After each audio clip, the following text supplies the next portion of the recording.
First question. As a teacher, when you're going through your teaching K through 12 grades, did you prefer uniforms or free dress for your students? So I never worked at a school that had uniforms, and so I was totally comfortable with the kids. Yeah, with the kids wearing what they were going to wear because those were the rules of the school. I was never in a position to make that decision. But if you were, what decision would you make? I have very, very mixed feelings about it.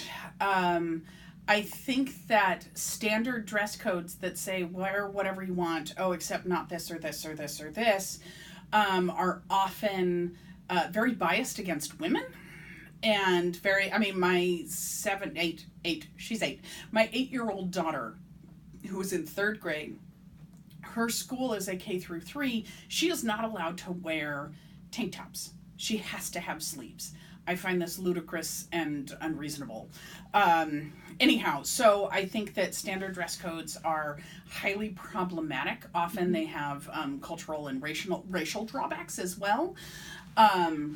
But at the same time, I don't think a wear whatever you want free-for-all is the right thing either, in part because of swear words or illicit drugs or that sort of stuff. Like, I would prefer if kids don't wear that, but maybe that's me being judgmental, and I don't know, I'm working on it, and so it seems like there are a lot of problems that can be taken care of by just having uniforms. But at the same time, if families are required to buy uniforms, how much does that disadvantage already disadvantaged families? Also, I have a daughter who thinks that, at one point, she wore a purple shirt and an eye patch and giraffe shorts with her flowered cowboy boots to school, and it was amazing. And so there's a lot of individuality that can be expressed through dress that then is stifled in the uniform situation. So basically, I don't know. I'm happy to go with wherever I am. But I do have issues with standard implementations of dress codes. So as being a mom and not as a teacher, then you would still be kind of iffy whether to do uniforms or dress code or free dress? If it's actually free dress, then, well, I'd say free dress without anything illegal or explicit, then go for it. I honestly don't care if girls wear tank tops and midriffs, and I won't wear booty shorts, but if you want to wear booty shorts, wear booty shorts. The idea that it's on the girls to not distract the boys and not on the boys to not let themselves get distracted, I find really ridiculous and problematic. So if it's actually free dress, barring, things promoting illegal activities or hate speech or right, so then you end up with guidelines and it's hard to know where to draw that line. But I do think in general I'm more in favor of free dress than dress codes.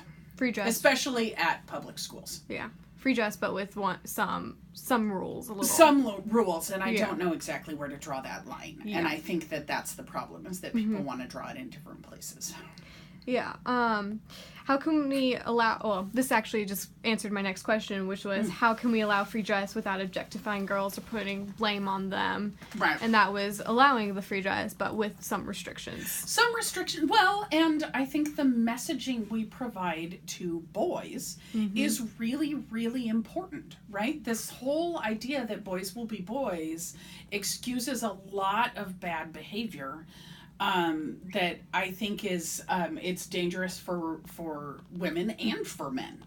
That women are taught that so much of what goes on is our fault and our responsibility, and we don't have to share that responsibility with others. And also, men don't really learn to be as responsible in a lot of ways, or I think that it does men a disservice by saying they're not capable of controlling themselves. And I think it has to do with the toxic masculinity, and boys aren't allowed to have emotions and all this stuff, that there are these very strict rules that they're supposed to fit into this narrow box.